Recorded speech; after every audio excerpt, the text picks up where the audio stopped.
નમસ્કાર મિત્રો, હું મારી યુટ્યુબ ચેનલ જર્ની વિથ જેડીમાં આપનું હાર્દિક સ્વાગત કરું છું. ગઈકાલે જે રીલ મૂકી એના ઘણા બધા પ્રતિભાવો સારા આવ્યા, ખાસ કરીને વોટ્સઅપ ઉપર.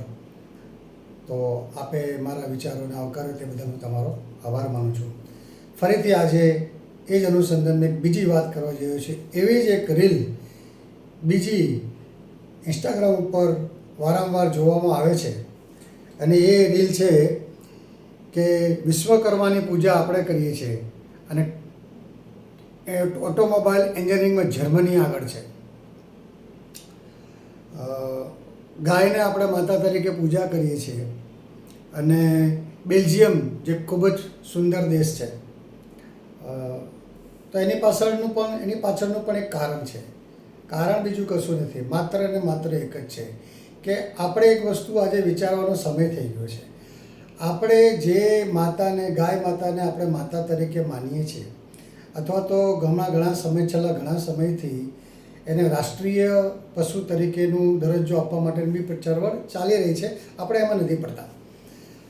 તમે અને હું બહુ જ સારી રીતે જાણીએ છીએ કે આપણા દેશની અંદર ગાયની પરિસ્થિતિ શું છે, રોડ ઉપર એ શું ખાય છે, કેવી નદીનું પાણી પીવે છે. નદીની આપણે વાત કરીએ તો નદીને આપણે માતા તરીકે પૂજા કરીએ છીએ. એ જ નદી ઉપર એટલી ગંદકી કરીએ છીએ કે જો એ બહાર આવીને કહી શકતી હોય ને તો આપણને ત્યાં ઊભા પણ ના રહેવા દે. આ પરિસ્થિતિ છે. જ્યારે આપણી માનસિકતા આ બધા બાબતોથી અલગ થઈને સત્ય વસ્તુ ઉપર જ્યારે આપણે કેન્દ્રિત થઈશું કે ખરેખર ગાયની જરૂરિયાત શું છે, એને આપણે કેવી રીતે પાલન પોષણ કરી શકીએ, નદીમાં વહેતું પાણીની જરૂરિયાત આપણી માટે શું છે, એની જ્યારે આપણને પૂરેપૂરી સમજણ પડશે ને ત્યારે જઈને આપણે બીજા દેશની સરખામણીમાં આવી શકીશું. આગળ જવાની તો બહુ દૂરની વાત છે, વિચારવાનો સમય છે. તમે પણ સમજો છો, હું પણ સમજું છું કે નદીમાં આપણે કેટલી ગંદકી કરીએ છીએ, કેવા પ્રકારની કરીએ છીએ. ધાર્મિક સ્થળો લઈ લો. આપણે ધાર્મિક સ્થળોની અંદર ગંદકીનો અડ્ડો હોય છે.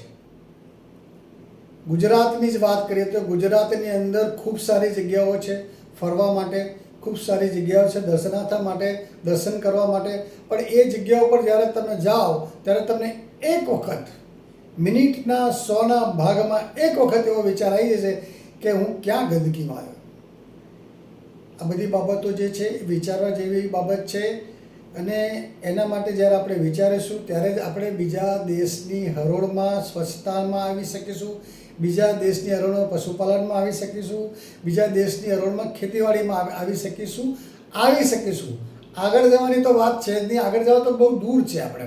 તો તમને અમારા વિચારો ગમ્યા હોય તો તેને ચોક્કસ સ્વીકારજો. નમસ્કાર.